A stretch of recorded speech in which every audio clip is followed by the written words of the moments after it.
nakita natin yung malaking pagbabago. Nakita natin yung mga kapulisan and yung mga military, especially now that we are in martial law, very peaceful ang election so far. No, nothing has happened, and we are hoping dahil sa pagdating ni Mayor Inday Sara Duterte, we are hoping na tuloy-tuloy na ang pagbabago dito sa aming probinsya sa Zamboanga del Norte.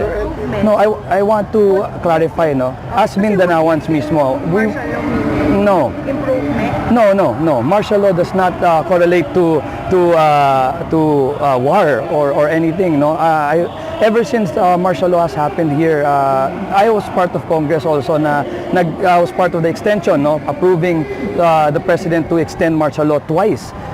And we, as a tourism capital of in the province, the Pitan City, obviously we would be the one most affected. Pero nakita natin na hindi po yun totoo. Mas madami po tayong mga dayuhan, and we feel a lot more safer now that there's martial law.